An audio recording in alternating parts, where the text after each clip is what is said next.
안녕하세요. 아침일광장 손지민입니다. 22대 총선에서 더불어민주당과 국민의힘 총 득표율 차이는 5.4%포인트였고 의석수는 71석 차이가 났습니다. 거대 양당이 모두 고수했던 소선거구제의 역설이라는 평가도 나오는데요. 가파르게 기울어진 여소야대로 국민들은 국정기조의 전환을 요구하고 있습니다. 내각과 대통령실 인적 쇄신, 또 지역 정치권이 안게 된 과제를 오늘 키워드로 보는 정치권 소식에서 전해드립니다. 현장 리포트에서는 주민들을 직접 찾아가는 수성구 빨래방 소개합니다.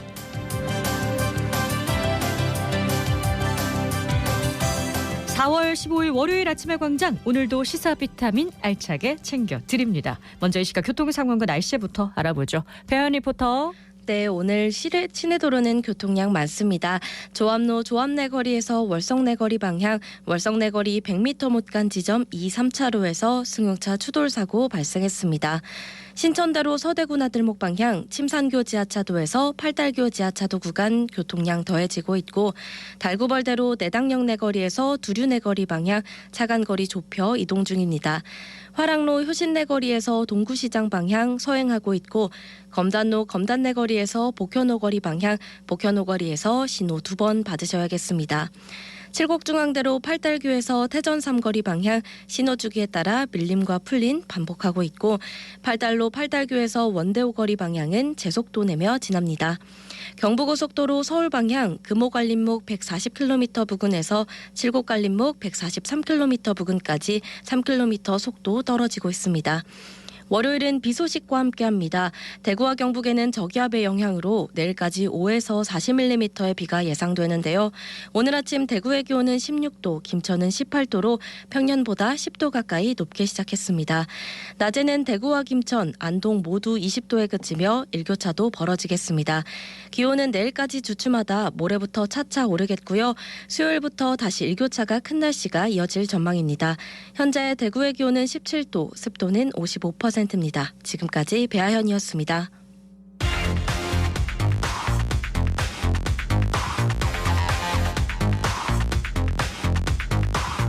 빠르고 정확하게, 명쾌하고 날카롭게, 대구 경북의 오늘을 보는 KBS 대구 아침의 광장과 함께하고 계십니다. 네, 대구 경북의 주간 브리핑으로 이어갑니다. 오늘 아침 뉴스 매일신문 김윤기 기자 나오셨어요. 안녕하세요. 예, 안녕하세요. 네, 첫 소식 볼까요? 예, 최근 대구에서 입주를 앞둔 신축 아파트가 부실 시공이나 사전 점검 문제로 건설사와 입주 예정자 간 갈등을 일으킨 사례가 굉장히 많았는데요. 정부가 시공사의 책임을 강화하는 법령 개정을 예고했습니다. 어제 국토교통부는 사업 주체가 아파트 내부 공사를 모두 마친 뒤 사전 점검을 진행하도록 주택법 시행령과 시행규칙을 개정한다고 밝혔습니다. 이 주택법 시행규칙에 따르면 시공사는 입주가 시작되기 45일 전에 2일 이상 입주 예정자들이 아파트 상태를 점검할 수 있도록 해야 하는데, 이 45일 규정에 맞추려고 공사가 덜 끝날 상태에서 사전 점검을 강행하는 경우가 많은 게 문제의 근본 원인으로 지적됐습니다. 완공 전 사전 점검, 이 부분을 고치는 게 핵심이군요. 예, 정부는 우선 시공사의 책임을 강화해서 부실 사전 점검을 막고자 사전 점검 전 설계도와 동일하게 시공됐는지 감리자의 확인을 받도록 했습니다.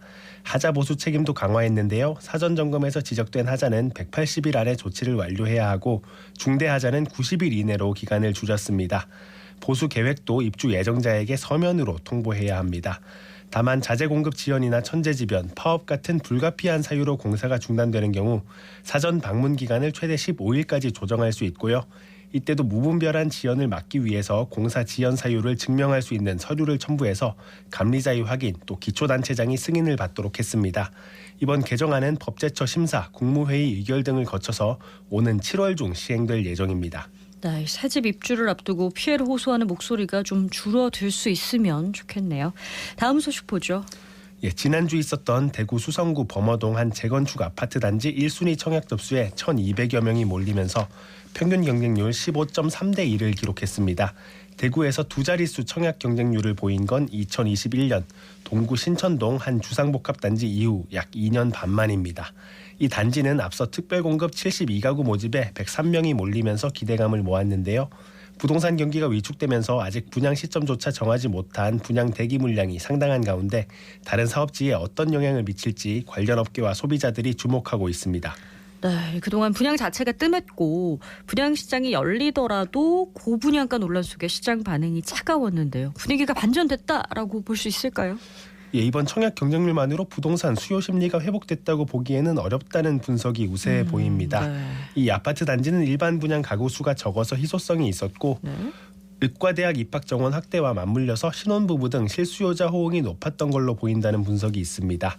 시장이 회복될 조짐을 보일 때 상대적으로 조건이 좋은 단지들이 더욱 주목받는 양극화 현상이 나타나는데 앞으로도 분양 성적이나 수요는 각 지역별로 입지나 가격 요소에 따라 차별화될 거란 분석이 나옵니다. 네, 그럼 이제 좋은 입지에는 쏠림이 더 심해질 거다, 양극화가 더 심해질 거다 이런 분석과 예상이 나오고 있군요. 다음 소식으로 넘어갈까요? 예, 대구시는 지난해 서대구역 남측 버스 승강차로에서 발생한 도로 꺼짐 현상에 대해 버스 하중 등으로 인한 도로 변형 현상인 걸로 확인됐다고 어제 밝혔습니다. 소성 변형은 반복 정차하는 무거운 차량으로 인해서 포장이 차량 이동선을 따라서 파이거나 밀리는 현상을 뜻합니다.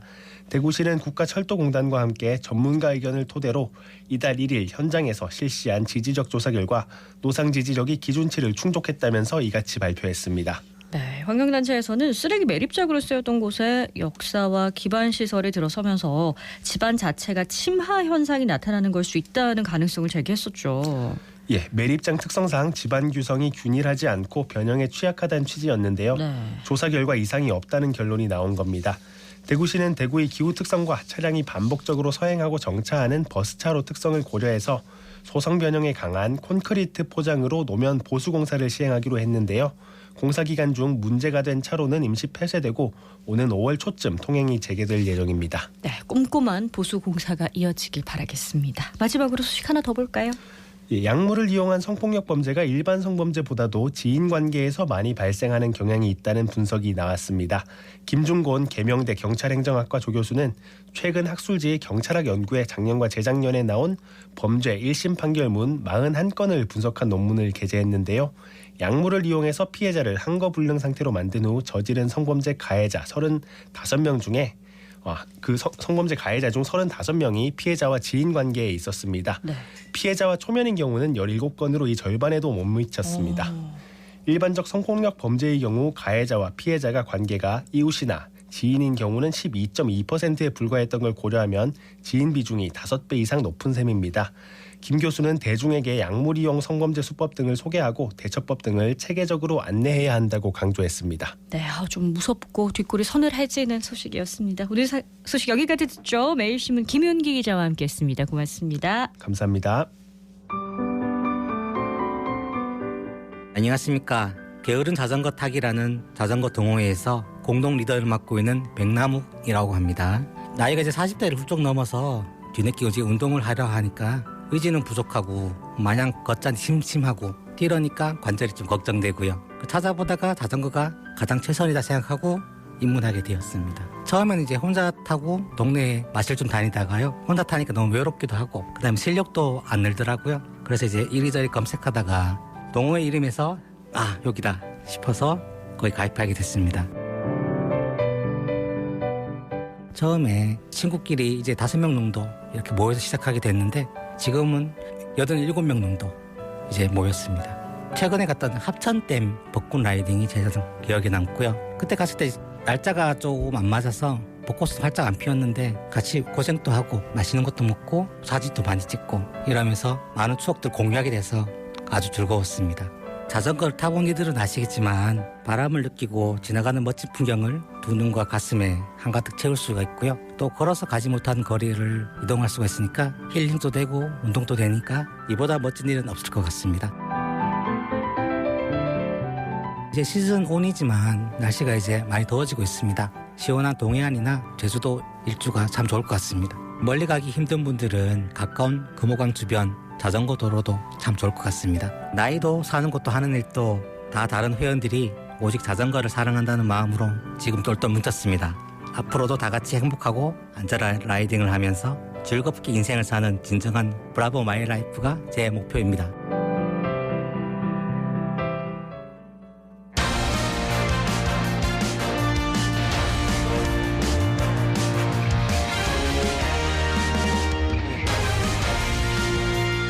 아침의 광장 코너 개편과 함께 월요일에는 키워드로 보는 정치권 소식으로 함께합니다. 영남일보 서울정치부 정재훈 기자 연결하겠습니다. 안녕하세요. 네, 안녕하세요. 네, 정 기자님 월요일에 받으니까 또 새롭네요. 그렇습니다. 반갑습니다. 네, 총선 결과가 나오고 정치권이 무척 어수선했습니다. 오늘의 첫 번째 키워드 뭘지 궁금한데요. 네, 바로 선거 후 폭풍입니다. 말씀 주신 것처럼 지난 수요일에 치러진 총선에서 여당인 국민의힘이 비례대표를 합쳐서 108석이라는 정말 기록적인 패배를 하게 됐는데요. 이에 대한 후폭풍이 여당과 정부, 대통령실에 전해졌습니다. 네, 선거 결과가 나오고 11일부터 정부와 여당 대통령실까지 사실상 총 사퇴가 이어졌죠. 네, 맞습니다. 이번 선거가 정부 여당의 중간 평가 성과이자 야권에서도 정권 심판을 강조했던 만큼 정부 여당에서 좀 성난 민심을 확인했다 이런 평가가 나왔는데요.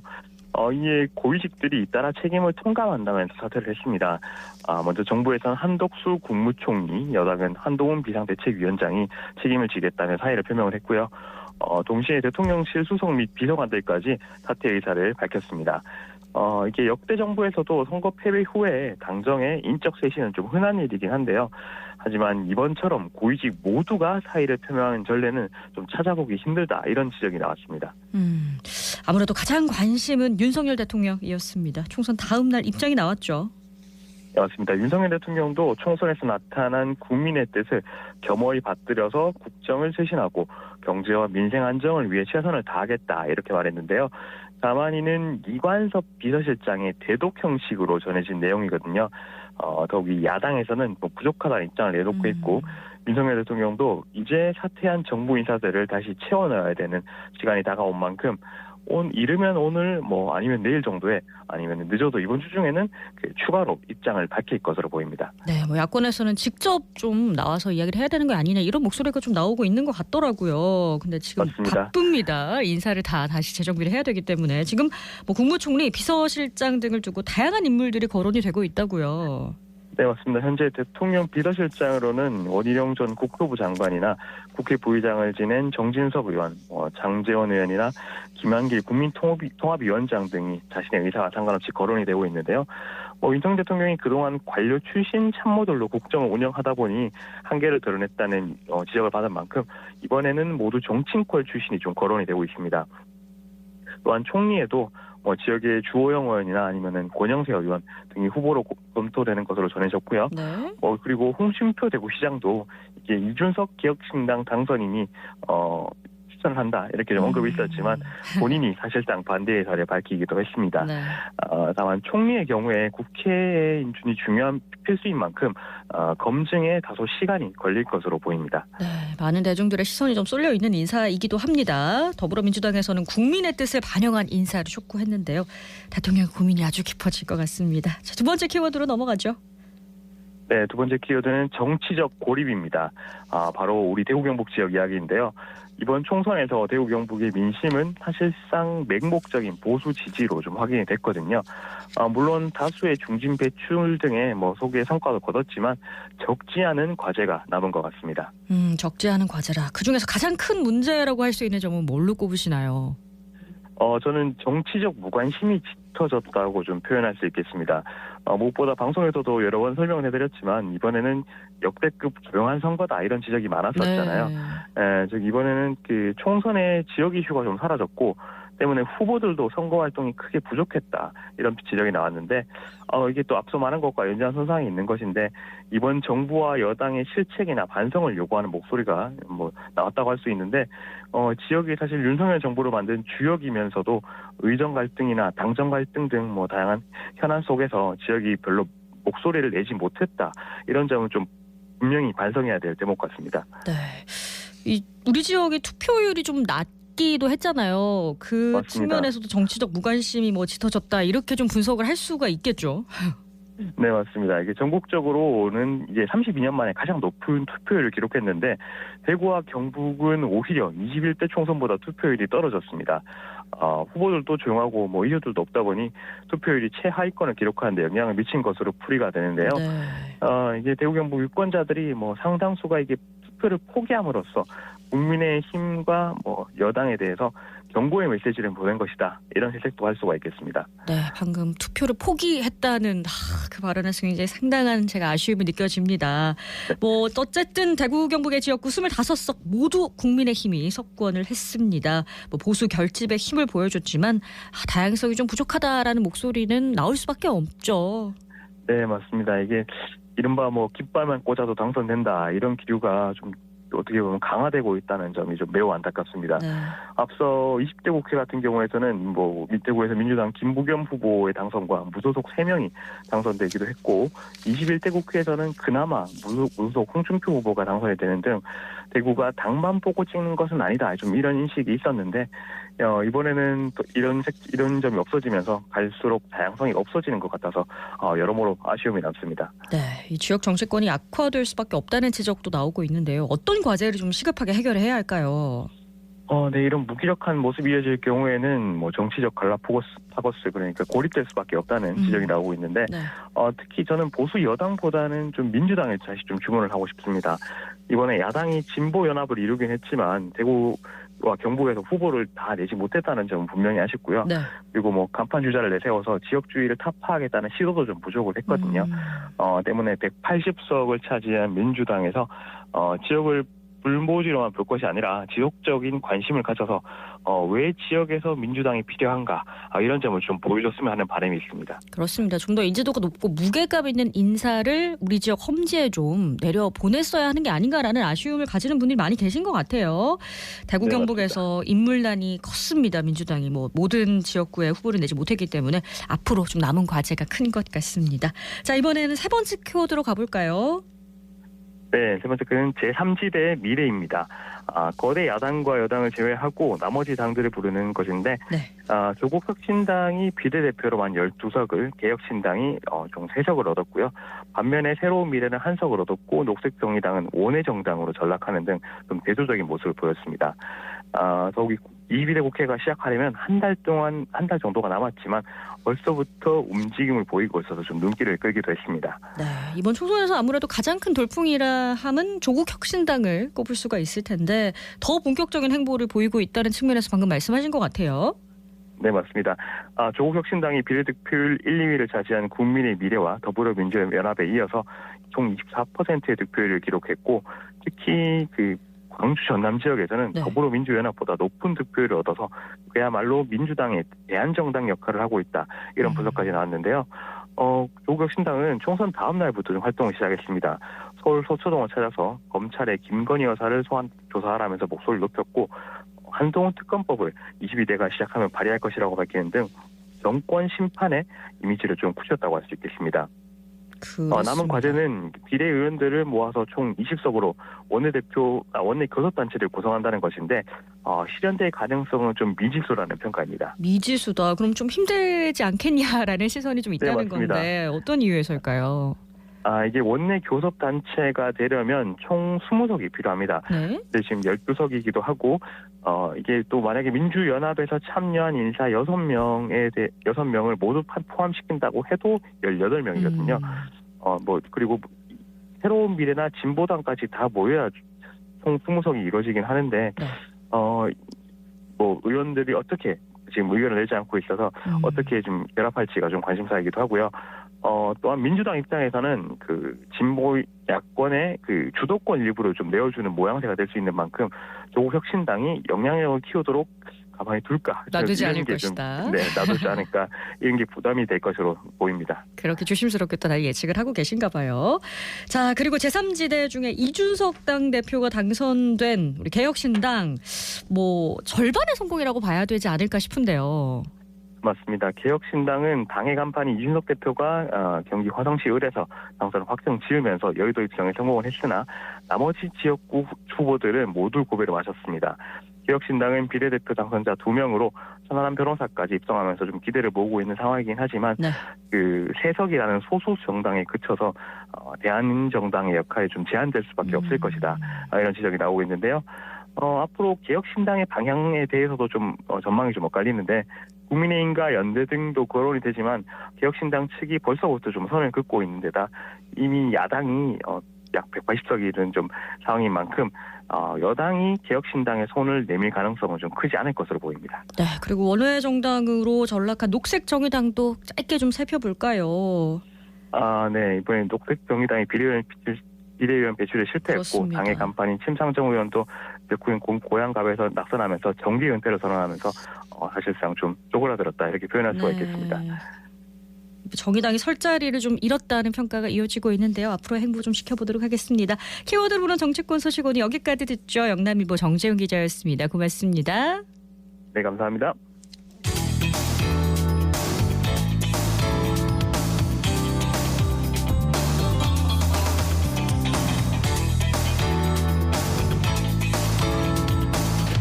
네, 거동이 불편한 어르신, 장애인과 지역 주민에게 세탁 서비스를 제공하는 찾아가는 뽀송 빨래방 운영 현장을 서유 리포터가 다녀왔죠. 어서 오세요. 네, 안녕하세요. 지상과 법물 종합사회복지관 내에 빨래방이 있는데요. 직접 복지관으로 가셔서 빨래를 하셔도 되고 또 제가 방문한 법물 종합사회복지관에서는 거동이 불편한 어르신과 장애인을 위해 세탁물을 직접 수거하고 또 배달까지 하는 서비스도 진행하고 있습니다. 빨래방의 소리와 함께 법물종합사회복지관 유지혜 사회복지사 이야기 들어봅니다. 자, 이불 세탁 우리 한번 해볼까?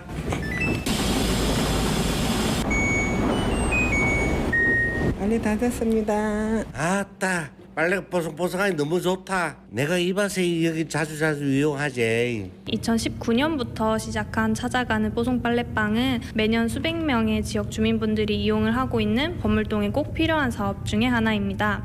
꾸준히 이용자분들이 늘고 있으며 작년에는 800여 명의 주민분들이 이 빨래방을 방문하고 이용해서 실생활에 큰 도움이 됐던 사업입니다. 저희 빨래방에는 패딩 같은 기능성 의류랑 부피가 큰 이불 이런 것들을 세탁을 하러 오시는 이용자분들이 가장 많았고 세탁물 수거 및 배달 서비스를 경험한 이용자는 용재 아파트 안에 살고 있어서 가깝긴 하지만 장애인이라 움직이기 어려워서 빨래방을 이용할 생각을 못하고 있었는데 전화로 이불 빨래를 요청을 했더니 직접 찾아와서 원하는 시간에 깨끗하게 빨래한 세탁물을 가져다줘서 너무 좋았다라고 하시면서 찾아가는 뽀송 빨래방 서비스에 만족하는 모습을 보여주셨습니다.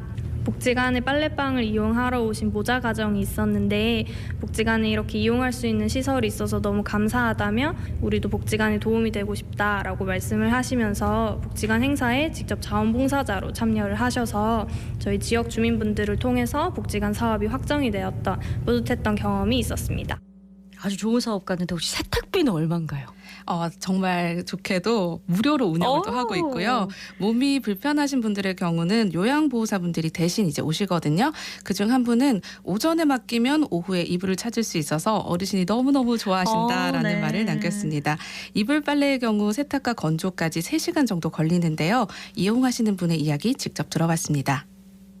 저는 작년에 우연치 않게 빨래방을 알게 돼가지고 이용하는 주민의 한 사람으로서 감사하게 생각하고 있습니다. 저는 한 달에 한 2번 정도 이용하는데 주로 이제 바지, 겉옷, 친구들을 세탁하는데 세탁물을 가지고 와가지고 한 2-3시간 안에 이제 세탁, 건조까지 다 되니까 너무너무 편안합니다. 친구들 같은 데는 패드하고 이불 같은 거 그런 거를 2주에 한 번씩이라도 세탁을 하니까 생활의 질이 상당히 높아지고 있습니다.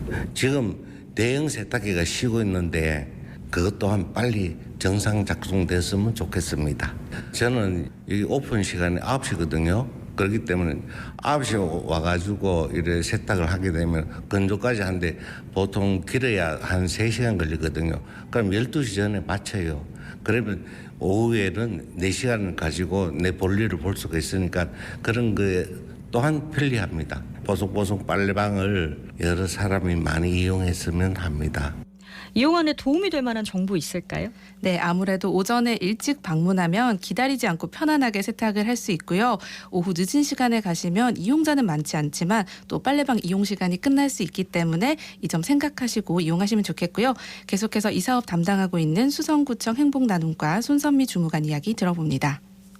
매월 80명 정도의 주민들이 이용하고 있으며 2019년부터 현재까지 2,600여 명의 주민들이 이용했습니다. 이용 방법으로는 법물종합사회복지관은 지하 1층에 위치하여 이용 대장 작성 후 개인 세제 또는 빨래방에 비치된 세제를 사용하여 세탁기 및 건조기를 이용하면 됩니다.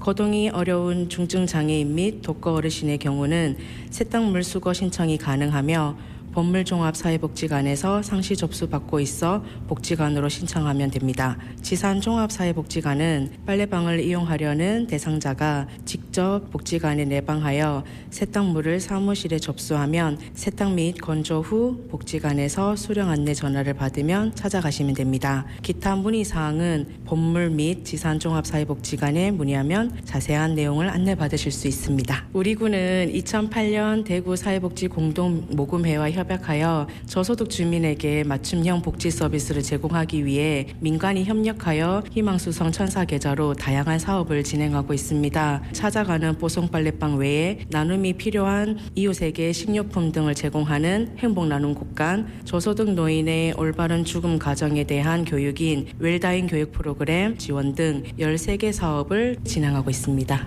우리 구만의 차별화된 복지 서비스를 발굴하고 지원할 수 있도록 더욱 노력하겠습니다. 네, 빨래방 운영 시간은 오전 9시부터 오후 6시까지입니다. 이용에 참고하시기 바랍니다. 네, 많은 분들이 이용 잘 하셨으면 좋겠네요. 소율 리포터 잘 들었습니다. 고맙습니다. 네, 고맙습니다. 네, 오늘 대구와 경북 지역은 흐리고 비가 내리면서 주말 내내 초여름 같았던 더위는 한풀 꺾이겠습니다마는 변덕스러운 날씨 건강관리는 꼭 유의하셔야겠습니다. 4월 15일 아침에 광장이 준비한 내용은 여기까지입니다. 오늘도 고맙습니다.